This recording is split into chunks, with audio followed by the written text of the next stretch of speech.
Hey, good afternoon, everybody. How y'all doing?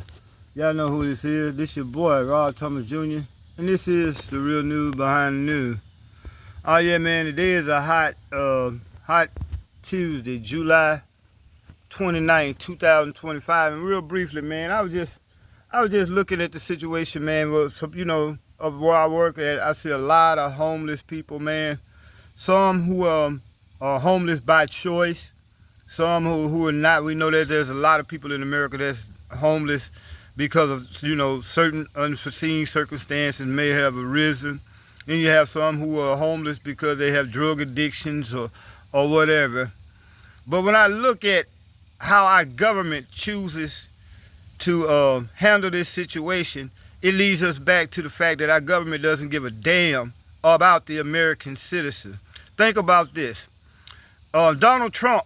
Now, when I asked Jim and I what was the cost annually to end homelessness in America, she said estimates are anywhere from 10 to 20 billion. That sounds like a lot of money. But think about this, y'all. We give Israel 3.8 billion a year for nothing. Donald Trump just took the national defense budget from 800 billion to 1 trillion, meaning they're going to be spending $1 trillion a year building weapons to kill people overseas. Stop and think about it. I mean, 20 billion a year over the next 10 years, that's only 200 billion. They just increased the military budget, the budget is going to the military industrial complex, because that money is going to a bunch of manufacturers, rich guys who make weapons. Half of them don't even work to create war, when you could be literally funding homes for the poor and the disenfranchised here in America. This goes to show you that Republicans or Democrats, it don't make no difference. We don't have a two-party system. We have a one-party system. The Republicans in here saying that they don't like Donald Trump, but pretty much everything that Donald Trump is doing for these wars, the Democrats are in agreement with it.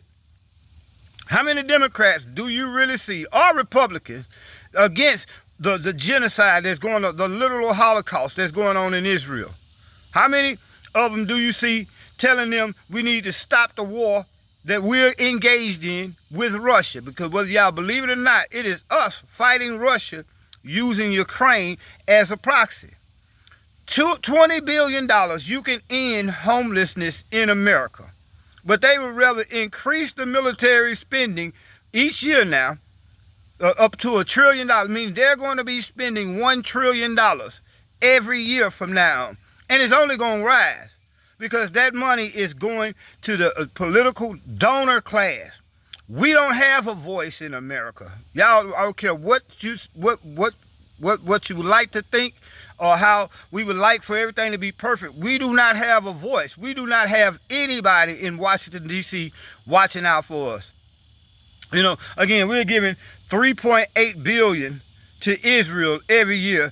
Israel has health care for everybody. Nobody in Israel pays for health care. They got subsidized education for everybody in Israel off of our tax dollars. And here we are, we got probably one of the biggest homeless problems in the world, per capita.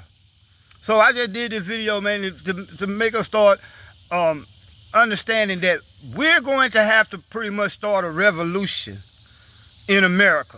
Us against our political class. Because our political class, once we get them in office, they do nothing to help us. They do nothing to help us at all. Again, 20 billion a year, in a 10-year period, you can literally end homelessness in America.